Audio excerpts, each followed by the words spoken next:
చేస్తాను రాజు గారు. Yeah okay okay okay sir. Yeah Babu singer గారు గుడ్ మార్నింగ్ అండి. ఏంటి పవన్ కళ్యాణ్ గారు ముందుగానే చెప్పారు ఈరోజు రాష్ట్రంలో పరిస్థితి బాగలేదు అని చెప్పేసి నేను ఆయన ఢిల్లీ పర్యటనలో కూడా చెప్పారు. అయినప్పటికీ కూడా అన్ని సమస్యలను అధిరోహించుకుంటూ ముందుకెళ్తున్నాం అని చెప్పేసి ఆయన చెప్పినటువంటి పరిస్థితి. సో ఇప్పుడు ఆయన చేసినటువంటి వ్యాఖ్యలు నిన్న ఉదయం ఆయన మాట్లాడారు. మాట్లాడిన తర్వాత నిన్న సాయంత్రం ఈఆర్సీ చైర్మన్ను ఈ డిస్కౌంట్కి సంబంధించినటువంటి విద్యుత్ ఛార్జీలకు సంబంధించిన టారిఫ్లను ప్రకటించారు. అయితే ఇక్కడ ఏంటంటే ఎస్పెషల్లీ మనం చూడాల్సింది విద్యుత్ ఛార్జీల పెంపు అనేది ఉండదు అని చెప్పేసి ప్రకటించినటువంటి కూటమి సర్కార్ ఆ మేరకు 12,632 కోట్ల రూపాయల భారాన్ని ప్రభుత్వం వస్తుంది. ఈరోజు గతంలో మనం చూసాం వైఎస్ఆర్ కాంగ్రెస్ పార్టీ అధికారంలో ఉన్నప్పుడు విద్యుత్ షాక్ తోటి ప్రజలు ఏ విధంగా ఇబ్బందులు పడ్డారు, సామాన్యుడు ఏ విధంగా ఇబ్బందులు పడ్డారు అనేది అందరూ కూడా చూసినటువంటి పరిస్థితి. సో ఇప్పుడు తీసుకున్నటువంటి నిర్ణయాన్ని ఎలా చూడొచ్చు అంటారు? ఖచ్చితంగా రాజు గారు, ముందుగా మీకు జర్నలిస్ట్కి ప్రైమ్ న్యూస్కి శుభోదయం. ఈ విద్యుత్ టాపిక్ కొన్నిసార్లు మాట్లాడాము రాజు గారు. యాక్చువల్గా ఏంటంటే ఇది ఎక్కడి నుంచి స్టార్ట్ అయిందంటే మనకు యాక్చువల్గా వైఎస్ రాజశేఖర రెడ్డి గారు ఫ్రీ కరెంట్ అయినంత వరకు ఏపీఎస్పీటీసీఎల్ అప్పుల్లో పోవడం కానీ ఇంకోటి కానీ లేకుండా సరే అప్పుడు ఆయన ఫ్రీ కరెంట్ ఇచ్చిన దానివల్ల 6,000 కోట్ల అప్పులు స్టార్ట్ అయినాయి. అక్కడి నుంచి ఇది ఖచ్చితంగా ఈ సంస్థ ఈ విధంగా ఏదో రకంగా గవర్నమెంట్ ఎయిడ్ ఇస్తే తప్పితే లేని ఒక స్వతంత్ర ప్రతిపత్తిన సంస్థ మిగిలిపోతుంది. సరే, ఇవన్నీ పక్కన పెడితే చాలా సింపుల్ గా మా మిత్రుడు రవికిరణ్ గారు చాలా బాగా చెప్పారు. దానికి మీరు గూగుల్ చేస్తే కూడా ఆ విషయం అర్థమవుతుంది. దానికి చిన్న ఎవిడెన్స్ మీకు చెప్తాను. యాక్చువల్ గా పర్చేజ్ ప్రైజులు మనం చూసామంటే లాస్ట్ గవర్నమెంట్ ఉన్నప్పుడు మనం పర్చేజ్ ప్రైజులు చూసామంటే ఏ ఒక్క సంవత్సరం కూడా యూనిట్ పర్చేజ్ ప్రైజు ₹5.63, ₹5.34, ఇట్లా ₹5 కంటే ఎక్కువ ఉంటా వచ్చింది రాజు గారు.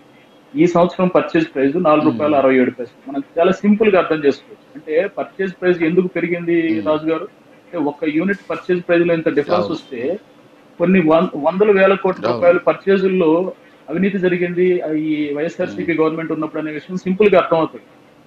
ఎందుకంటే మనకు చాలా సింపుల్ గా అర్థమవుతుంది. ఈసారి వీళ్ళు పర్చేజ్ ప్రైస్ ₹4.67, మరి వైఎస్ఆర్సీపీ ఉన్నప్పుడు ఎందుకు ఎక్కువైందంటే అప్పటికప్పటికి ఎమర్జెన్సీగా మేము విద్యుత్ కొనాల్సి వస్తుందని ఖచ్చితంగా ఎవరైతే పెద్దిరెడ్డి గారికి ఉన్న విద్యుత్ సంస్థల నుంచి ఒక్కొక్కసారి ప్రైస్ ₹15 కూడా పెట్టి ఎమర్జెన్సీ విద్యుత్ కొనడం వల్ల చాలా నష్టపరిచారు ఏపీఎస్పీడీసీఎల్ అనేది స్ఫుటంగా కనబడుతుంది రాజు.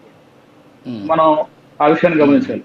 రెండో విషయం, వైఎస్ఆర్సీపీ ట్రోప్ ఛార్జీలు వసూలు చేసింది 21-22లో 3,082 కోట్లు అయితే 22-23లో 6,073 కోట్లు. అదేవిధంగా 23-24 వాళ్ళు వెళ్ళే ముందు కూడా 9,412 కోట్ల రూపాయలు వాళ్ళు ట్రోప్ ఛార్జీలు వసూలు చేయడం వల్ల వస్తున్న ₹500 బిల్లు ₹1,500 లేదని ఒగ్గోలు పెట్టడం వల్ల ఈ రోజు వాళ్ళకి ఆ 11 సీట్లకి వాళ్ళని రెస్ట్రిక్ట్ చేసే పరిస్థితి ప్రజలు నిర్ణయం తీసుకోవడం జరిగింది రాజు గారు. ఇవన్నీ తెలియకుండా ఏదో మళ్ళా సోషల్ మీడియాలోనో లేదా ఇంకొక విధంగానో ఏదో ఇంకా బురజల్లడం స్టార్ట్ చేసేద్దాము, మనకి ఈసారి అధికారం వచ్చేస్తుందని మూర్ఖంగా తిరిగి వైఎస్ఆర్సీపీ అలాంటి విధానాలు తీసుకుంటే ఖచ్చితంగా ప్రజలకు అర్థమవుతుందిగా ఏం జరుగుతుందని. ఈసారి కుటుంబ ప్రభుత్వం ఖచ్చితంగా ఏదైతే విద్యుత్ ఛార్జీలు పెంచమో గవర్నమెంట్ నుంచి ఇచ్చే ఎయిడ్ని పెంచుతామన్నారు. అదేవిధంగా మాట ఇచ్చిన ప్రకారమే 12,632.4 కోట్ల రూపాయలు గవర్నమెంట్ నుంచి ఎయిడ్ ఇవ్వడం జరిగింది.